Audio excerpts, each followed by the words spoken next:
Good evening to all.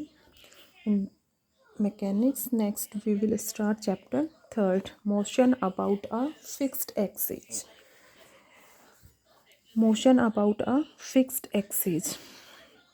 First we take a 3D plane x, y and z.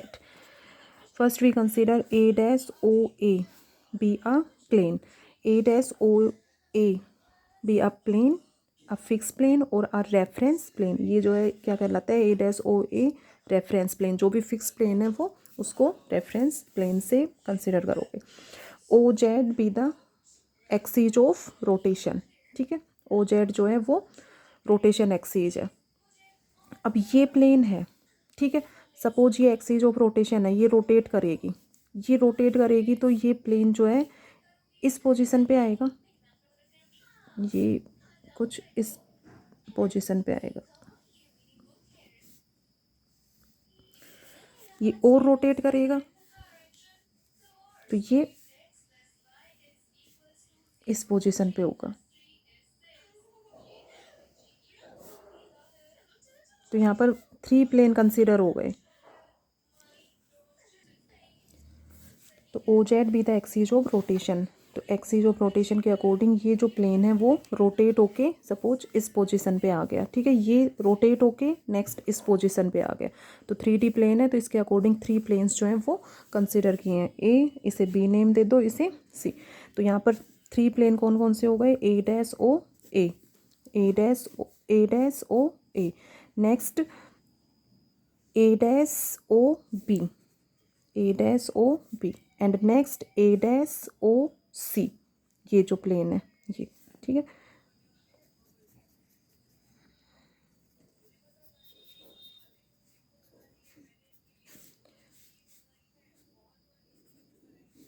A dash O ए तो हो गया, ए dash O C. ये 3 plane अपने पास consider कर लिया.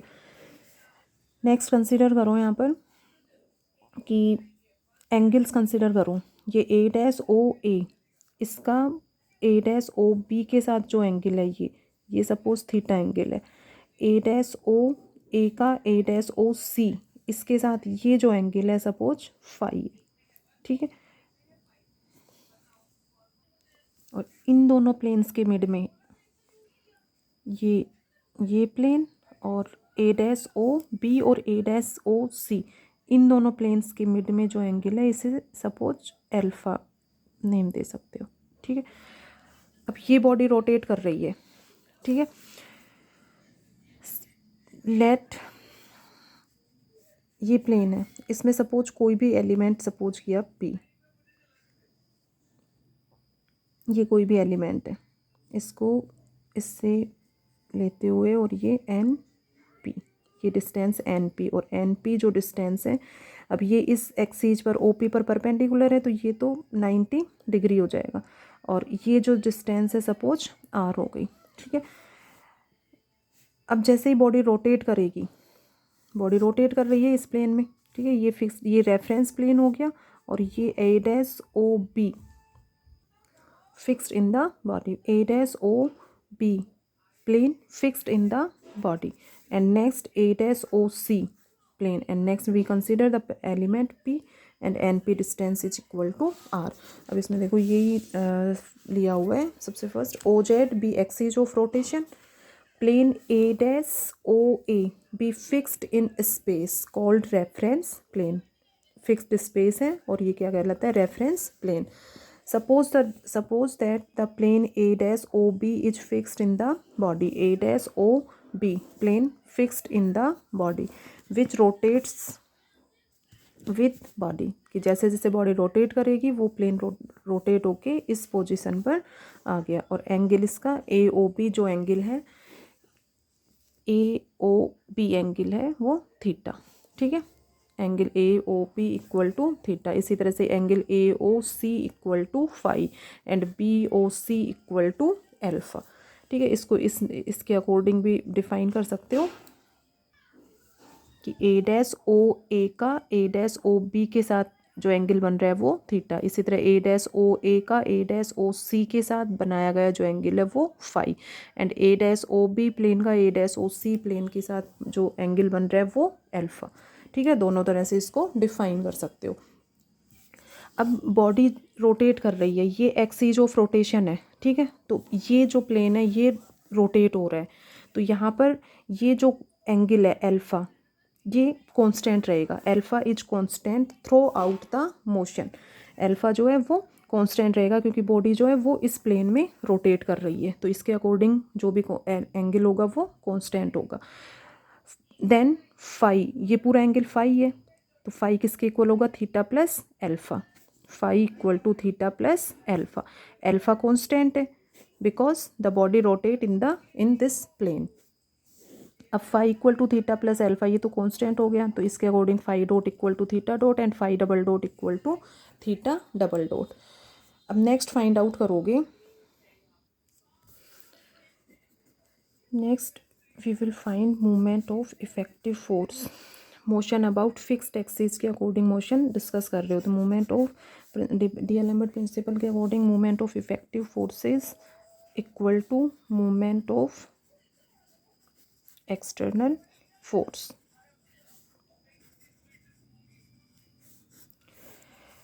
Effective force find out करना है। ठीक है, effective force means force due to acceleration, mass into acceleration. अब एक्सेलरेशन अपने को यहाँ पर फाइंड आउट करना है। पी कोई भी पार्टिकल ले रहे हो जिसका मास क्या है? एम है। ठीक है, अब जैसे जैसे ये बॉडी रोटेट करेगी, सपोज ये पार्टिकल जो है वो एक सर्किल को डेस्क्राइब करेगा इस तरह से। ठीक है, ये सर्किल को डेस्क्राइब कर रहा है।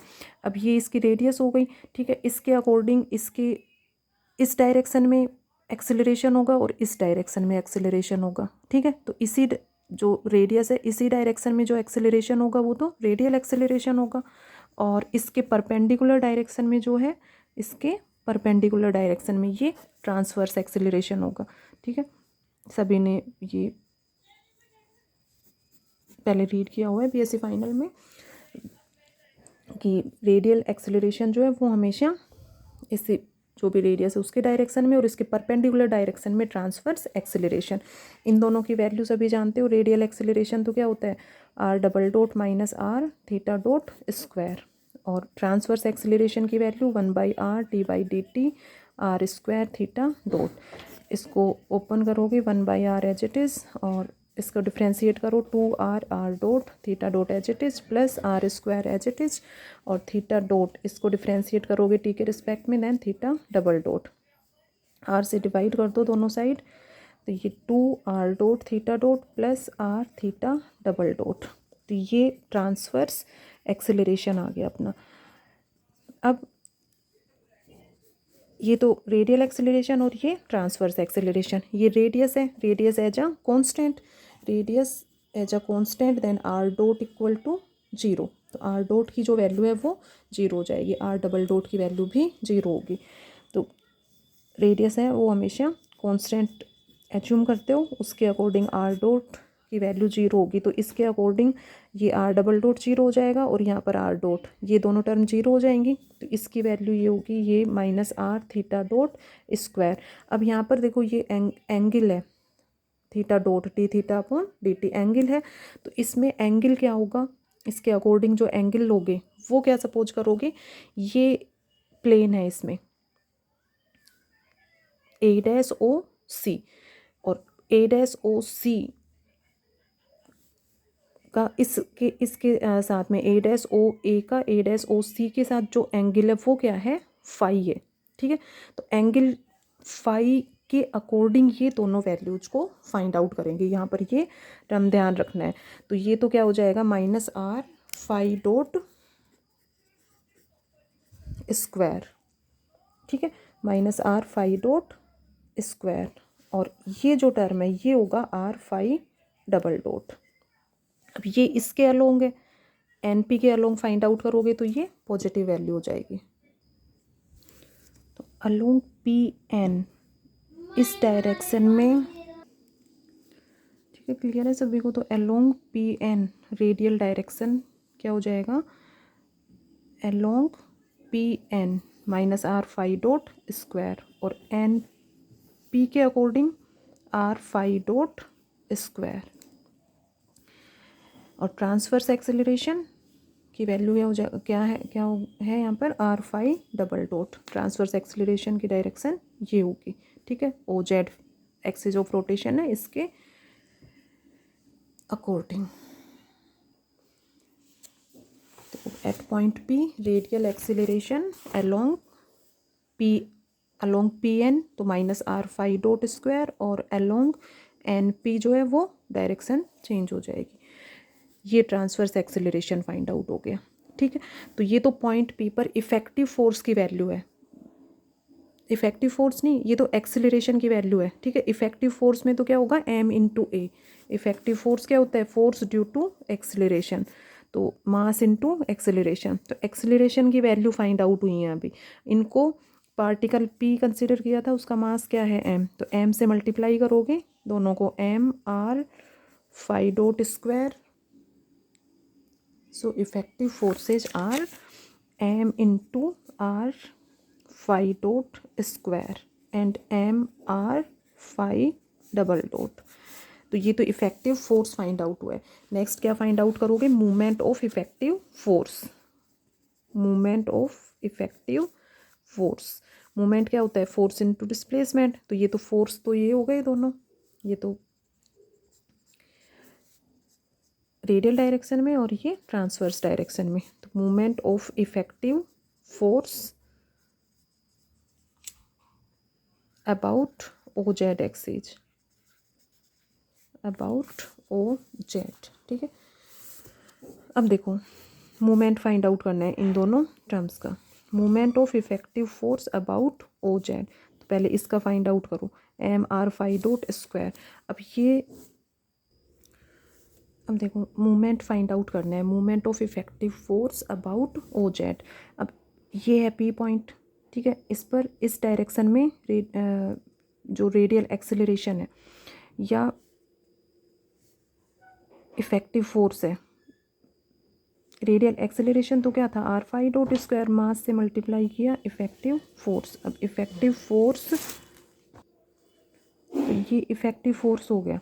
अब ये इफेक्टिव फोर्स है अलोंग टू एन पी।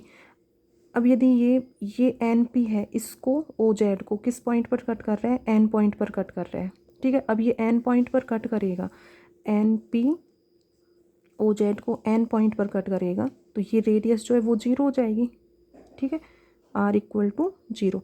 या ये कहें कि इसका ये जो इफेक्टिव फोर्स था इसका इस डायरेक्शन में जो वैल्यू है वो उसकी आर इक्वल टू जीरो हो जाएगा।